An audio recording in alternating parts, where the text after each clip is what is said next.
deferrals, like how much does it change what you guys are able to do this time of the year, not only like this year, but as you look out over the next few, like has the financial realities of what's capable for you guys changed? It's a difficult question to answer because before we signed Shohei, we had the commitment from ownership and the drive from them to us of let's do what we can to be aggressive, let's go be great. Obviously, adding a player of Shohei's talent helps in that quite a bit. And also the pledge that we made when we met with them about how aggressive we were going to be to try to win. You know, we feel some responsibility and obligation to fulfill that. But I think no matter what, our mindset was let's be aggressive to add to the core that we had. But fortunately, we don't have to spend much time thinking about that alternate reality of not having Shohei. But, you know, again, just that pledge and commitment we made to him, we take it seriously. Even with like the other guys in like this field, how much does the deferred money just kind of help make all these things fit what you guys are trying to do? I mean, it's just a lever. We've talked about this. We've done deals recently that don't have it. We've done deals that do. In a negotiation, I think it's always challenging. And so you're looking to any lever you possibly can to help get to a point where there is overlap. You know, there are times where that deal lines up in a more straightforward way. There's times where it's less straightforward. And so including deferrals helps as a lever to, you know, find that overlap, and it's been a useful tool for us. And you know, but we have no hard and fast rule. We just like to get deals done. Are there any factors that let you guys go down that deferral path more recently, or is that just like players being more amenable to it? Yeah, I mean, I think you know a little bit with the having a number of our kind of star players with deferrals, I think has made it something that guys have no issue with, and in some cases may even desire. It's hard to say. We haven't dug too much on it, but at times where we've gotten to a little bit of an impasse on a deal, and either their side brought it up or us, at times it's really helped. Help close that last mile. Why is it not a handicap for the 2035 team to have $100 million owed to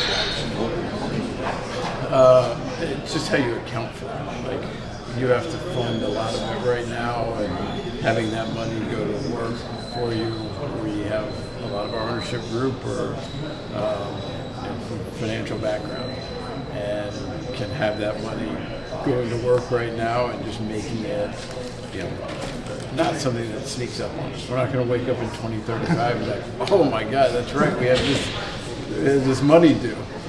We'll plan for it along the way. Has tapping into the Japanese market brought more money, or a different version of revenue that maybe you guys were anticipating to be able to check out? Yeah, but again, that's more on the business side. I don't think that had that not been the case, that we wouldn't be sitting here right now with Blake. Our business is very healthy. We have a really good team. We have a lot of different revenue sources, and more than anything, we are investing it aggressively, and we feel a real obligation to our fans. The passion that they show, the commitment that they show us, we feel a real pressure to deliver for them. The last 2 years, the way your starting pitching inventory dissolved on you, how did that motivate the move with Blake? How does that affect your priorities going into this offseason? I don't know the answer to that. Naively, last February, it's like, we may be in a position to, the dream is to be in first place and be a seller. Because my goal is to not buy in July. I am setting that out there right now. My goal is to do everything we can right now to not buy in July. Do you want It to is talk on it? terrible. Yes, everything. Everything. It is a terrible time to acquire talent. And so we're going to do everything we can to put ourselves in a position to not, obviously, as we saw last year, if we need to, we will. But our goal is to not. And last February, I naively joked about how we may be in a position to be sellers and be in a good position.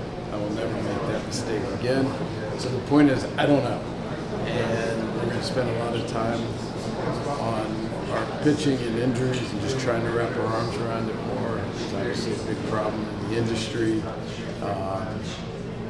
We're going to do everything we can to be better at it than we were the year before. But, you know, I think having depth and starting pitching is never a bad thing. There's no such thing as too much pitching. We learned that last year. Do you feel like you're able to operate at a sort of higher financial level than you have had before at this point? Just coming off the World Series with the revenue generated from Shohei Ohtani and his brand, right? Do you feel like you're able to do things with this point in the trajectory that you weren't able to do just like a couple of years ago? Yeah, I mean, I think the commitment from our ownership group from the minute I got here has been incredible. And it really has. And, you know, it's something that in every meeting, in every conversation, in every text message, it has always been erring on the side of being aggressive. It has always been, hey, let's go, let's push, let's get better. But yeah, I think it's with the position we're in right now and the success we've had, it puts us in a position to be even more aggressive. And it's about doing everything we can to maintain.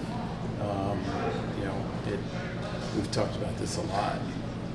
There are a lot of large revenue teams who've had a run of success and then fallen off a cliff and taken years and years to build back.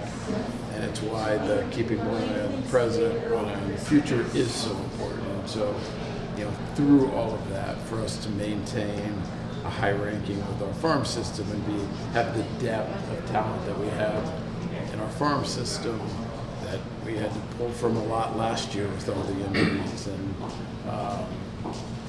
you know, whether it's drawing from it to help supplement our major league team, whether it's trading it to acquire major league players, it's incredibly important. And so for us, while being more aggressive in the near term, it's still keeping a mindful, watchful eye of the out years for us to be able to maintain this for as far as we can see out.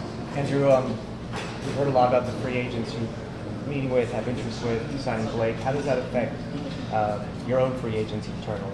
Kirsch, Walker Buehler, Jack, Teo, PK, Blake, there's a lot of those guys. Where are you at with those guys? Yeah, I mean, we've had different conversations with our own guys, and you know, from our standpoint, throughout it, the only thing we can control is being honest and having conversations with those guys. We have a lot of respect for them. They put themselves in this position. They deserve the right to figure out what's best for them and their family. And the only thing we can control is being honest. And so from our standpoint, stepping away from specific free agents, we're still focused on what we can do to get better and to improve our chances of winning the World Series in 2025. And we'll continue to talk through trade stuff and free agents and figure out what potentially lines up. You kind of alluded to it up there. Like, how difficult is it to repeat? What can you take from maybe that offseason before 21, with how 21 played out, that maybe you can pull into this offseason? Yeah, I mean, I think it's really difficult to win. So you start there and then you get a sense of how difficult it is to repeat. But the only thing more difficult than winning is repeating. And for us, there are a couple different reasons behind that. One is potentially some level of complacency that comes from that. and I just don't think that's a gear that our guys have. And two, usually you have used your pitchers really extensively in October. We didn't do that this year. We're going to have a lot of guys that are going to be, well, hopefully, that are going to be really frisky if we're able to make it into October next year, that won't have taken on that added workload the previous year that we think will be helpful in a strange way.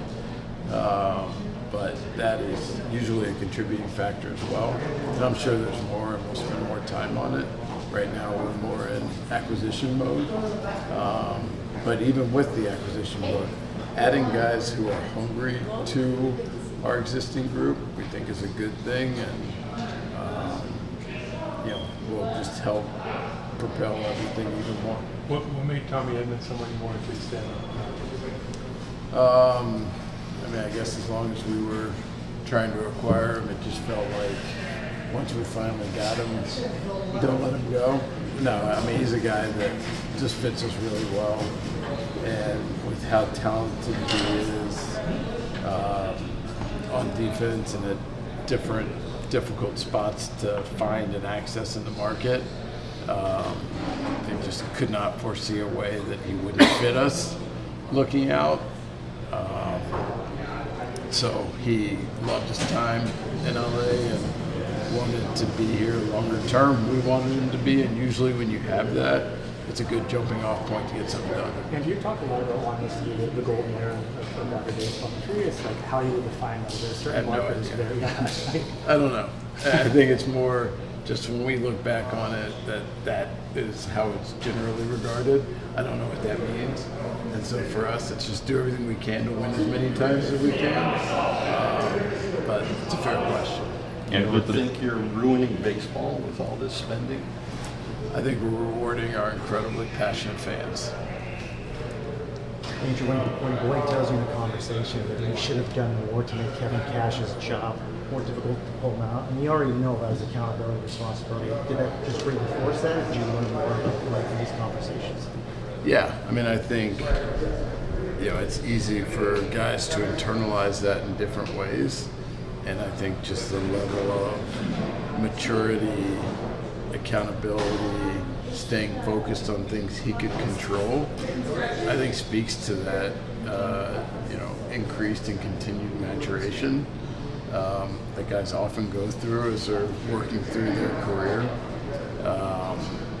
But in conversations, we think his desire to be great is incredibly genuine, and we think he's got the weapons and things in place to do that. And usually in Major League Free Agency, you're buying the backside of a guy's career. We think there are really compelling things in place that could lead to this next 5, 6, 7, 8 year period being the best of his career. Why do you think there's been so much discourse about the deferrals? It's obviously, you're not the first team to do it, and it's certainly permitted. I don't know. I think the Shohei one was just very extreme. But if you set the Shohei contract aside, the rest are all within the norm and standard operating procedure that a lot of teams have done. But I think the Shohei one is just jarring to people because it's so different. And I think that the others just unfairly get lumped into that. But I think it's kind of a lazy narrative. But don't spend too much time on it and not really worry about it.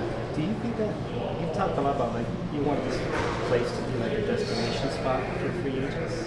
You think all these guys will take deferrals, or maybe speaks to that? Just maybe how much the wanting to be here makes them more. Yeah, it's hard to say because what their alternatives were and whether it was less, then it's not as relevant. Other situations were more, then I think it speaks to it. I don't know about that specifically, but just in conversation, I think it's a real thing. I'm talking to our internal free agents, many of whom have expressed, hey, ideally we want to stay. And talking to free agents from other teams who said, hey, it'd be great to play for the Dodgers. Blake touched on it on the dais. I think the city, the weather, the fan support, the talent that we have contributes greatly in us reaching that goal. But it's one of those goals that we never want to get complacent with. Creating that destination spot, we are better at it today than we were 4 years ago. And in my mind, we will have failed if we're not better at it 4 years from now than we are today. So it's something we have to continue to nurture and grow. But I think it's very much in place, and we're looking to strengthen that advantage. Well, what's the better like version of, like when you talk about getting more out of Blake? Like, is that just kind of his dominance a little more consistently? Is it actually Yeah, I think changing some of the stuff? I think that at the he does? very least, it's potentially providing for more consistency. That stretch in the second half last year is about as dominant as a pitcher could possibly be. And you saw the uptick in strike one. You see a guy that has had some of his challenges in terms of walk rate, and you think, okay, he doesn't really know where the ball's going, but he's got great stuff. He actually has really good command. The problem is he's really hard to hit. And so therefore, most pitchers can end an at-bat earlier than he can on a ball in play. Blake is so challenging to hit that at-bats often don't end, whether it's fouled off or just locks them up and they take it and it's a ball. I think there's some pitch selection, pitch usage, just different things that can help just that extra little bit. I mean, obviously, being a two-time Cy Young Award winner and having the stretches of dominance that he's had, it feels like a silly comment to say, but it's genuinely how we feel. You talked a lot about this golden era of Dodger baseball. I know you have a lot of guys on contracts until the 2030s, but do you see this 4 or 5 year window with everyone at their prime, with Freddie's contract, what's left on that as a window to really capitalize and maximize on, I guess, the championship? I mean, yes and no. I wouldn't say we're any more focused over the next 2 or 3 than we were in the last 2 or 3, or we will be 6 or 7 from now. Our goal is to do everything we can to be in position to win, but also we're not going to do anything that pushes a lot of chips for 2 years and then puts us in position where we fall off a cliff. So it's balancing the timing of contracts and talent and our farm system and what our needs are, all of that there are certain things we haven't done because what it would potentially mean in terms of blocking something or locking something up, that it's a balancing act in terms of long-term contracts and young players and how to integrate for you to be able to sustain success over a long period. And that is what our focus is, on making sure we can do that. How have you guys adjusted with kind of off-season training and maybe players who are used to being able to come here? Yeah, it's been a huge advantage for us in years past, having our players here, minor league players, big league players, training here, our chefs making breakfast and lunch, obviously the weather being perfect. It's been a challenge this winter, and making the most of it. We feel like it will be worth it in the end, but certainly a challenging off season. Thank you, Anthony. Thank you, guys. Thanks, Joe.